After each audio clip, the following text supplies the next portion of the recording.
Firstpost reports from the world's second largest continent.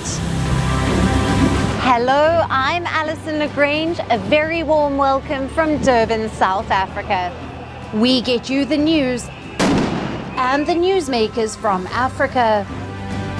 From elections to climate change to innovations and opportunities. As the world's attention shifts, we report from Africa, the heart of the global South. Join me every weekday live on Firstpost.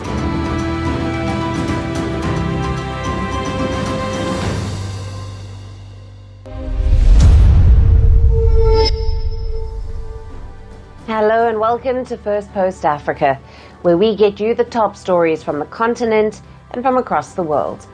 I'm Alison Lagrange, coming to you live from Durban, South Africa. First, let's take a look at the headlines. EU foreign ministers hold an emergency meeting to discuss their next steps before talks between Presidents Vladimir Putin and Donald Trump, as Europe fears any deal made without Ukraine could force unacceptable compromises. The head of Iran's top security body is visiting Iraq before traveling to Lebanon, where the government has approved a plan to disarm Hezbollah, a move strongly opposed by Tehran. Palestinians report the heaviest bombardment in weeks, just hours after Israeli Prime Minister Benjamin Netanyahu said he expects to complete a newly expanded offensive in the enclave fairly quickly. Mali reportedly arrests more than 30 soldiers and military officials suspected of plotting to overthrow the junta, a sign of internal tensions as the West African nation's leaders take steps to strengthen their hold on power. And Japanese authorities urge millions to evacuate their homes after heavy rains unleash floods and landslides in the country's southwest, leaving several residents missing.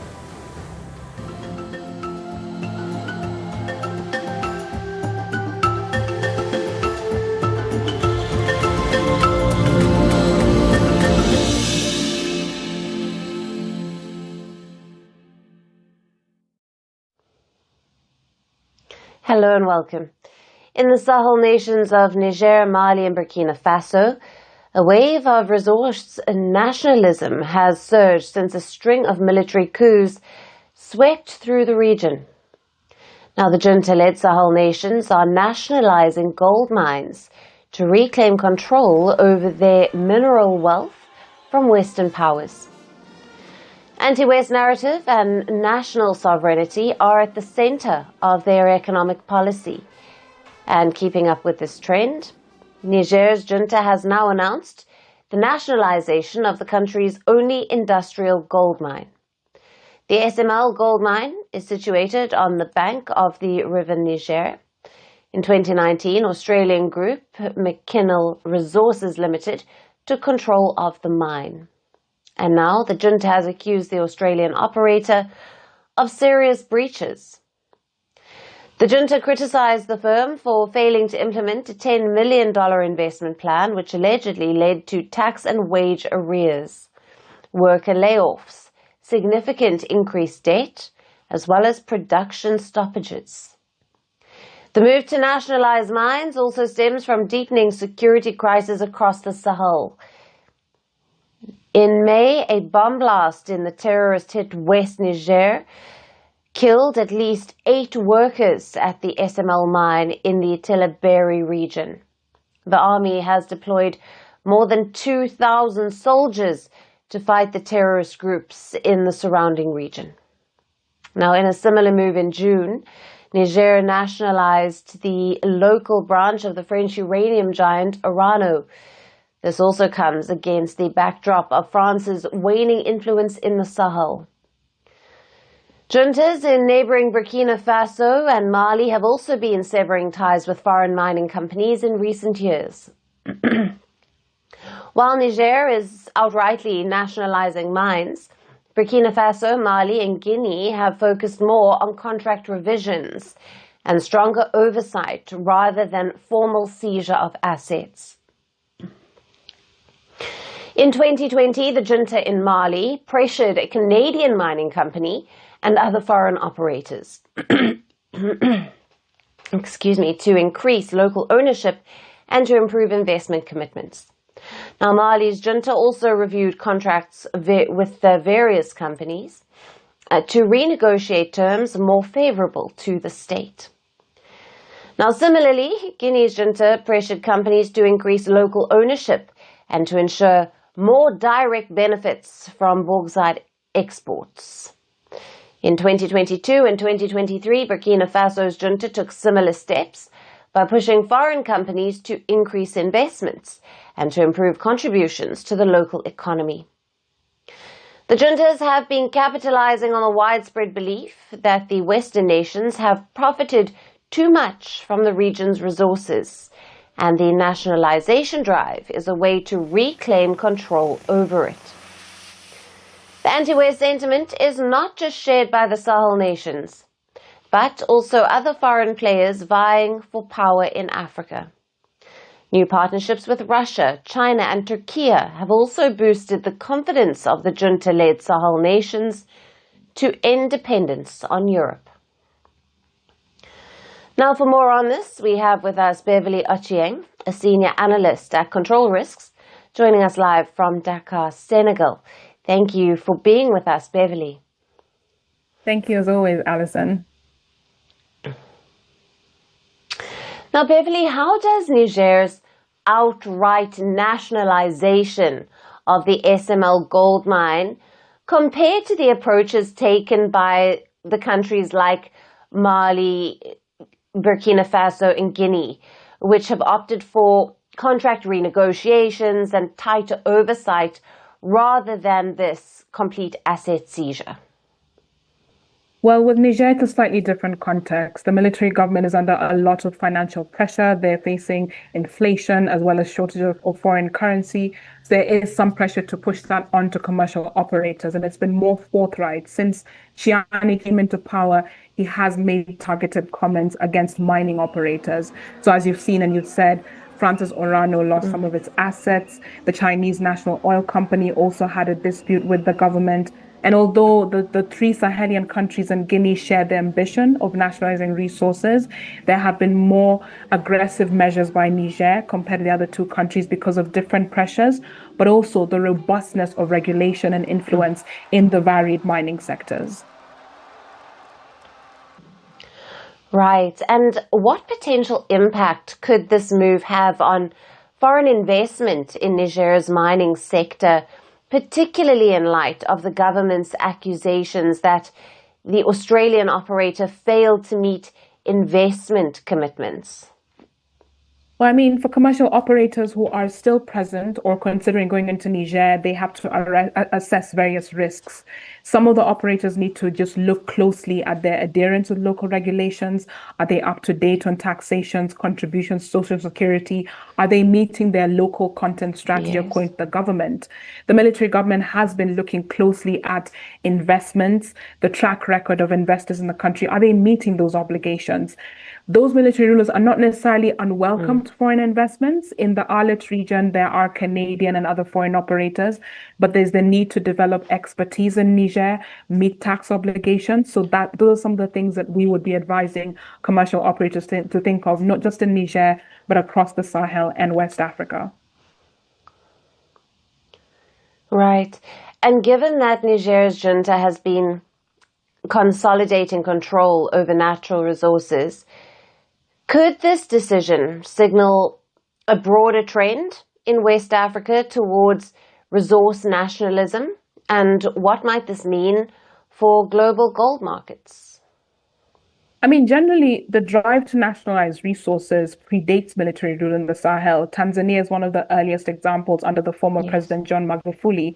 And so African governments are seeing that they need to leverage their national wealth to be able to directly benefit in terms of revenue and being able to develop the local sectors.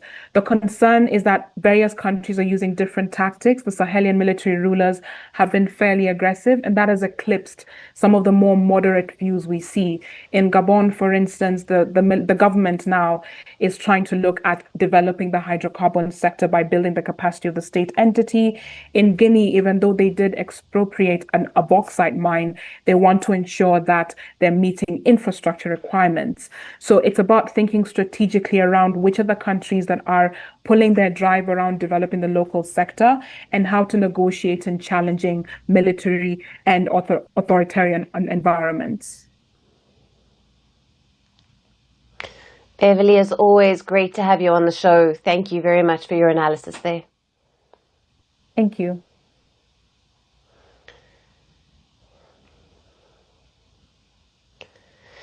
Shifting focus now, it's a well-known fact that China is a key partner of African nations in terms of trade and investments. But Beijing is now expanding this partnership into the defense sector as well. Now, this trend is clearly visible in the Sahel region, where Chinese weapons and artillery have been making their way. In the latest, Burkina Faso's armed forces have received a fresh consignment of Chinese-manufactured armoured vehicles and artillery pieces. This, as the junta-led nation pushes to strengthen its military against terrorism. Now, the shipment reportedly includes VN-22B fire support vehicles, PLL-05 self-propelled gun mortars, and SR-5 multiple rocket launch systems, all produced by Norinco, which is China's leading defense exporter.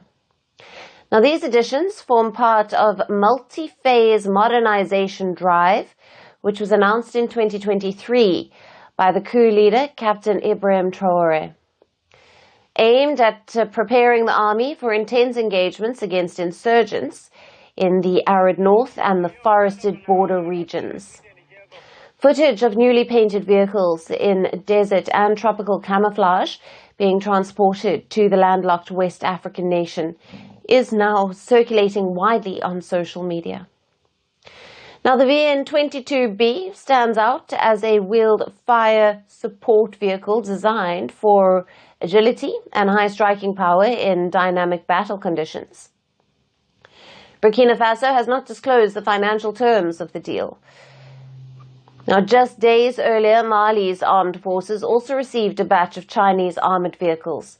Convoys were spotted transporting the equipment from Guinea into Mali, arriving in Bamako on the 2nd of August. Chinese military equipment is now widely visible across Africa. Its armoured vehicles are in service with the Ivory Coast, Gabon and Mali, Burkina Faso, while Kenya fields the mine-resistant ambush-protected vehicle. The appeal lies in competitive pricing, fast delivery and flexible financing, making China an attractive alternative to traditional Western suppliers. The reason why African nations are turning to China for arms are because they are affordable, reasonable, quality and rapidly deliverable, well suited to counterinsurgency needs. Meanwhile, they are delivered without any conditions, such as demand for reforms or human rights commitments. Now, Chinese weapons appear to be displacing traditional arms suppliers as anti-Western sentiment has risen. Many African nations have turned to Russia for their armament needs. Russia remains one of Africa's biggest arms suppliers, delivering everything from fighter jets to small arms. But China is steadily taking over significant segments of the market. Apart from these two giants, Turkey is also emerging as a key arms provider. Its Bayraktar TB2 drones are reportedly in service with at least 11 African nations. And Turkey has also supplied armoured vehicles and small arms to several countries on the continent. With nations pushing hard into Africa's defence sector, the battle for Africa's arms market is clearly intensifying. For African nations, these deals are about more than just weapons. They are about strategic alliances that could reshape the continent's security landscape for years to come.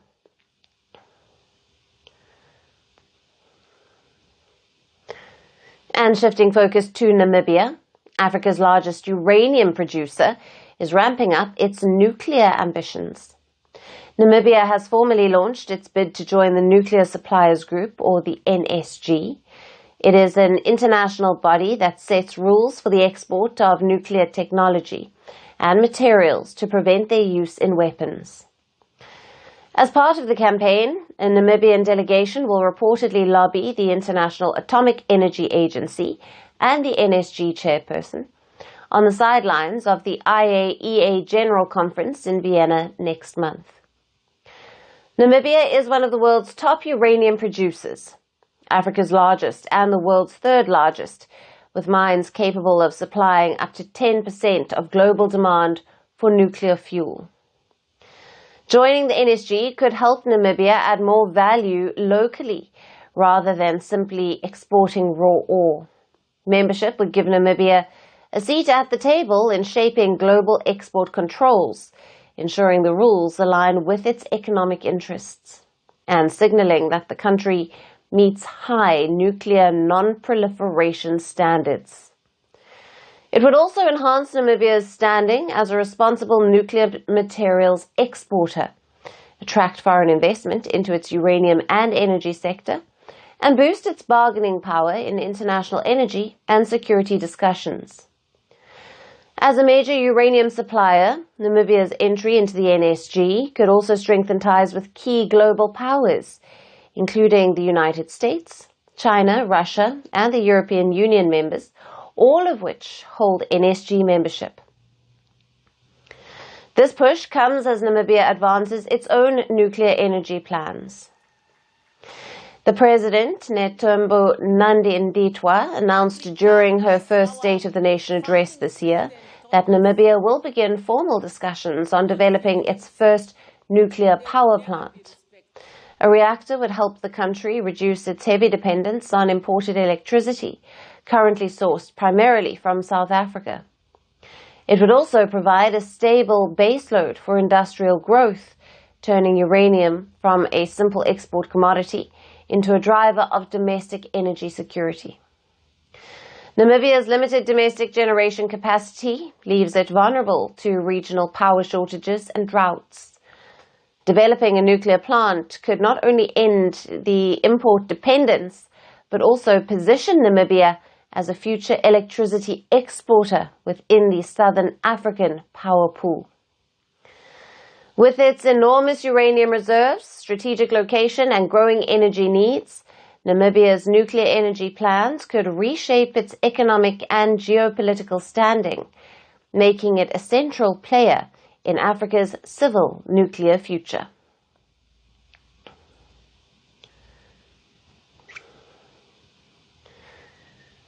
And for the last story, let's turn our attention to the Ivory Coast. The country is reeling under a political crisis, barely a few months before the presidential vote in October, and the exclusion of opposition leaders from the upcoming polls has further fueled public outrage. Earlier this year, 4 main opposition figures, President Ouattara's main rivals, were barred from running by the Electoral Commission. Now, these include the former president, Laurent Gbagbo, and the former Credit Suisse chief executive, Tidjane Thiam. Now, angry and frustrated with the Commission's decision, last week thousands of Ivorians took to the streets in the country's capital of Abidjan. We are demanding a revision of the electoral roll. We are demanding the reintegration of political leaders onto the list. We are demanding reform of the Electoral Commission. We are calling for fair elections in 2025. All these grievances have not been addressed by the government. So we came out to demand that the government reform its constitution. Earlier this year, Gbagbo and Thiam joined forces to challenge Ouattara, who is seeking a 4th term. Ouattara's candidacy is contested after he changed the constitution in 2016 to remove presidential term limits. There is no distinction of political party. We are one people, and we have come to say yes and yes to the re-registration of President Laurent Gbagbo and President Tidjane Thiam, and no to a fraudulent act, no to a 4th term. Ouattara, you need to come so we can talk. Sorrow must return. Laurent Gbagbo is here. Tidjane Thiam is here. Charles Bleegoud. Everyone, we need to talk and move forward. Let's avoid bloodshed because bloodshed is not good. Despite severe backlash and unrest across the country, Ouattara remains determined to seek a fourth term. The 83-year-old president has justified his decision to run by saying that the country is facing unprecedented security, economic and monetary challenges that require experience to manage them effectively. But the public is clearly not buying his claims. Critics have accused the country's government of seeking to silence the opposition voices. The former President Gbagbo's party has claimed that on Sunday, 2 more of its members had been arrested as a part of a campaign of intimidation by the authorities. The police have also made a spate of arrests targeting dissent activists in recent weeks. Ouattara is the latest among a growing number of leaders in West Africa who remain in power by changing constitutional term limits.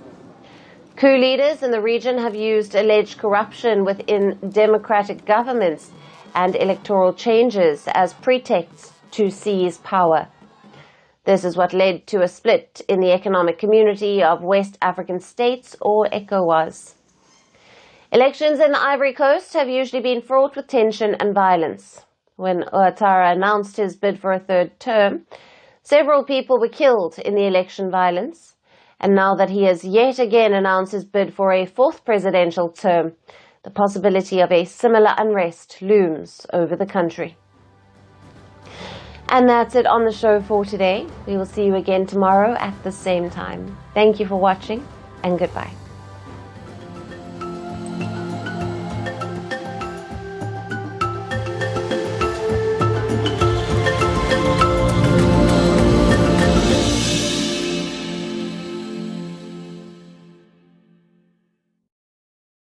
It's over! He's done it again! Unbelievable! Oh, straight into the roof of the net. Nice.